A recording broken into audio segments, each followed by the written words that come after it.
अस्सलाम वालेकुम everyone, hope so you all good. आज जो हमने सीरीज़ स्टार्ट करनी थी केमिस्ट्री की 3 मंथ सिलेबस कंप्लीशन, उसका डे 1 है और चैप्टर 1 का लेक्चर 1 आज हमने स्टार्ट करना है जो है ब्रांचेस ऑफ केमिस्ट्री। इसको आज हम डिटेल में पढ़ेंगे। तो इन सब को स्टडी करने से पहले आई एम रिक्वेस्टिंग यू कि यूट्यूब चैनल को आप फॉलो करें, शेयर करें एंड सब्सक्राइब करें ताकि हर दिन न्यू आने वाली वीडियो से आप लिंक रहें और आप इस 3 month completion series of chemistry syllabus के पार्टिसिपेंट बने। तो let's started chapter 1 of the chemistry and today is our first lecture of the chapter 1 that is branches of chemistry. सबसे पहले हम देखेंगे कि केमिस्ट्री है क्या। जब हमें केमिस्ट्री की अंडरस्टैंडिंग होगी कि केमिस्ट्री क्या है, इसमें हमने किस चीज़ को स्टडी करना है, देन चीज़ों को अंडरस्टैंड करना हमारे लिए बहुत ईजी हो जाएगा। Chemistry it is a branch of science which deals with the properties, composition and structure of the substance. Substance क्या है? Substance is actually a matter. Matter is anything in the universe which has mass and occupies volume. Matter दुनिया में हर एक वो चीज़ matter है जिसका कुछ न कुछ मैस होगा और वो जगह घेरेगा, तो उसकी स्टडी केमिस्ट्री है। सो उम्मीद है कि आपको समझ आ गई होगी टर्म केमिस्ट्री की। ब्रांचेस की बात करें, there are different branches like organic, inorganic, physical, biochemistry, analytical chemistry, environmental, nuclear, polymer, medicinal chemistry, geochemistry, astrochemistry, all these branches of chemistry. और अब हम इनको स्टेप बाय स्टेप डिटेल में स्टडी करेंगे। यानी केमिस्ट्री जो है हमारे पास, उसमें जो स्टडी है वो है कार्बन और हाइड्रोजन के बॉन्ड की स्टडी है।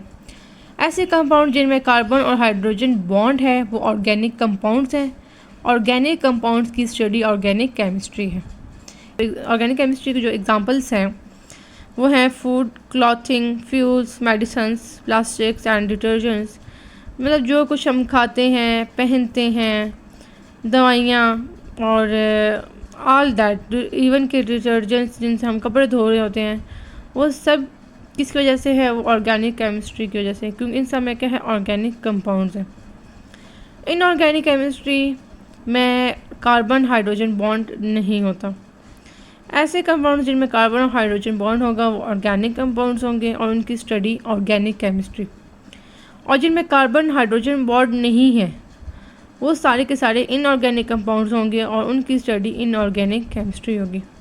एग्जांपल जैसे है वाटर, NaCl होता है, सोडियम क्लोराइड जो हम डेली सॉल्ट यूज़ करते हैं अपनी डेली लाइफ में, बेकिंग सोडा। अब इसकी अंडरस्टैंडिंग मैं आपको करवाती हूँ कि किस तरह H2O इनऑर्गेनिक केमिस्ट्री में है। ये देखें, आपके पास है वाटर और यहाँ पे आपके कोई भी कार्बन और हाइड्रोजन बॉन्ड नहीं है, यहाँ पे ऑक्सीजन और हाइड्रोजन बॉन्ड है, तो ये आपके पास क्या है? Inorganic chemistry. आपने इस चीज़ पे फोकस करना है, जहाँ पे भी कार्बन हाइड्रोजन बॉन्ड होगा वो होगा ऑर्गेनिक और जहाँ पे कार्बन हाइड्रोजन बॉन्ड नहीं है वो है inorganic compound. Now we will study about physical chemistry.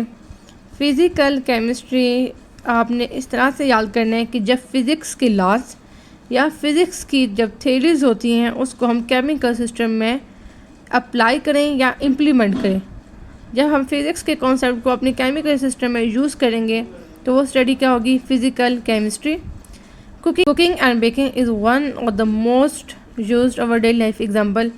Cooking जब हम कर रहे होते हैं तो उसमें क्या होता है कि हीट दी जाती है तो कोई चीज़ कुक या बेक होती है।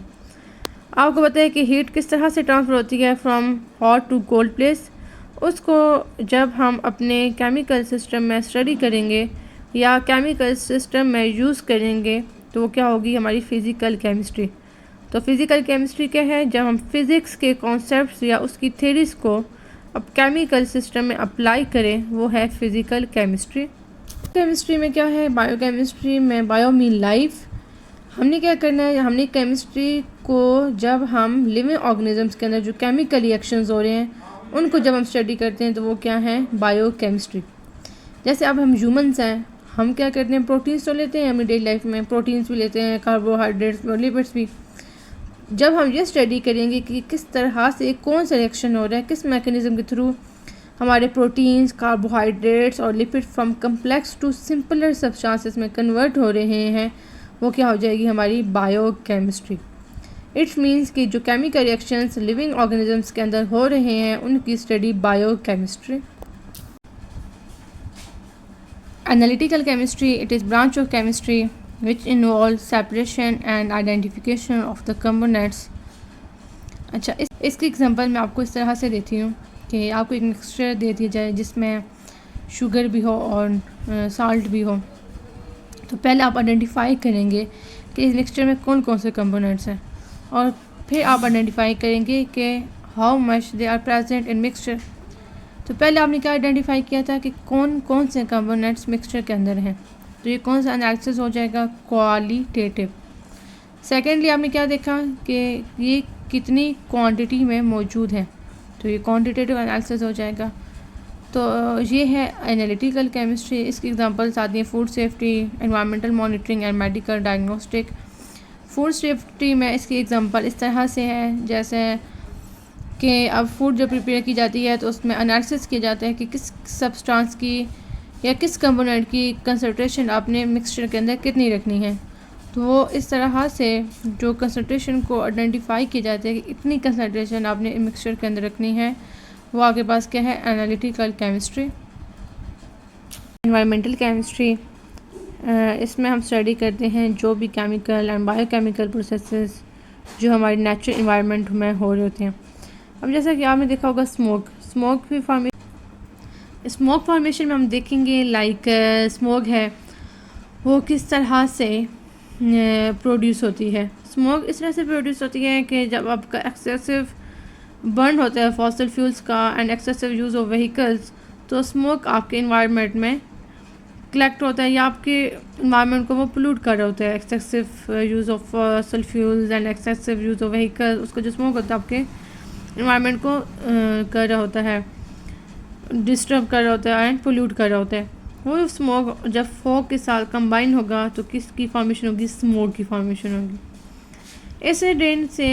एसिड रेन की जब हम स्टडी करेंगे कि एसिड रेन किस तरह से काज होती है, लाइक आपको पता है कि ऐसे केमिकल्स या ऐसे पोल्यूटेंट्स जो इन्वायरमेंट में मौजूद होते हैं और वो एसिडिक इन नेचर होते हैं, रेन के साथ उनका जब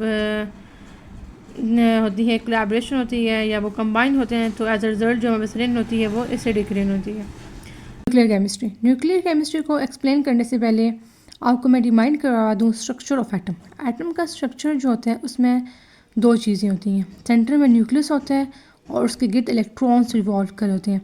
जब हम न्यूक्लियस करते हैं स्टडी, स्पेसिफिकली जो एटम का न्यूक्लियस होता है उसको स्टडी करें, उसके रिएक्शंस के बारे में और उसकी स्टेबिलिटी अनस्टेबिलिटी सब चीज़ों को जब स्टडी करते हैं वो क्या आ जाती है हमारे पास, न्यूक्लियर केमिस्ट्री। और जो इसकी एग्जांपल्स हैं डेली लाइफ आपकी एप्लीकेशंस हैं वो है medicine, food sterilisation, industry and power plants. क्योंकि जो न्यूक्लियर केमिस्ट्री में अगर हम फोकस करें, जब एटम के न्यूक्लियस पे बम्बार्डमेंट करवाई जाती है तो वहाँ से क्या होती है, हमें एनर्जी प्रोड्यूस होती है। यहाँ पे मैं आपको ड्रॉ करके बता देती हूँ कि ये आपके पास है जी, इस तरह न्यूक्लियस होता है सेंटर पे और ये इसके गिर्द इलेक्ट्रॉन्स रिवॉल्व कर। अच्छा, अब इसके अगर हम एप्लीकेशंस देखें मेडिकल फील्ड में, सबसे पहले इसकी एप्लीकेशन देखते हैं तो डिजीज़ को डायग्नोस करने में और उनके ट्रीटमेंट में। डिजीज़ के डायग्नोस में हम एग्जांपल ले लेते हैं MRI स्कैन की। तो MRI स्कैन में जो रेडिएशंस दी जाती हैं वो न्यूक्लियर रेडिएशंस हैं। और उसके अलावा अगर हम ट्रीटमेंट की बात करें तो कैंसर की ट्रीटमेंट में जो रेडिएशन दी जाती है, रेडियोथेरेपी वगैरह, तो वो भी न्यूक्लियर रेडिएशंस हैं। और उसके अलावा पावर प्लांट, तो पावर प्लांट में क्या होता है, एक्चुअली ये एनर्जी प्रोडक्शन में हेल्प कर रहा होता है। जो रेडिएशंस होती हैं वो एनर्जी प्रोड्यूस कर रही होती हैं। और फूड स्टेरिलाइजेशन से मुराद स्टेरिलाइजेशन मीन होती है उसको प्रोटेक्ट करना, उसको लंबे टाइम के लिए महफूज करना। तो फूड के अंदर क्या दी जाती है, रेडिएशंस दी जाती हैं ताकि उसमें जर्म्स बैक्टीरिया सब किल हो जाए, वो लंबे टाइम के लिए यूज़ हो जाए।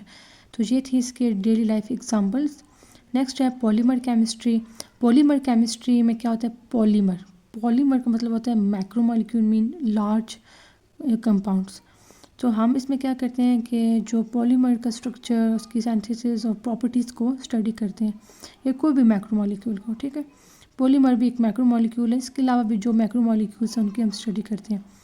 अब इसकी एग्जांपल्स आती हैं प्लास्टिक, रबर, पेंट्स, एडेसिव्स, जितनी भी चीज़ें, ये किसकी एग्जांपल्स हैं? पॉलीमर केमिस्ट्री के। केमिस्ट्री में फोकस किया जाता है कि ऐसी मेडिसिन और ड्रग्स बनाए जाएँ जो इंसानों के लिए फ़ायदेमंद हो।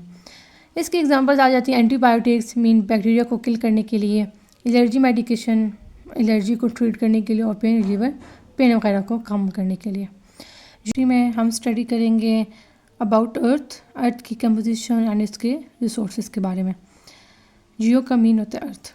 इसकी एग्जांपल्स अगर देखें तो health and medicine, food and drink.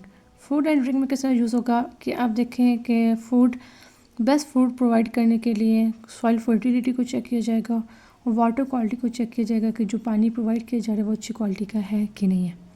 फिर है एस्ट्रो केमिस्ट्री। एस्ट्रो मीन होता है स्पेस। तो स्पेस में जो कुछ हो रहा है या स्पेस की जो स्टडी होगी वो हम क्या करेंगे एस्ट्रो केमिस्ट्री में।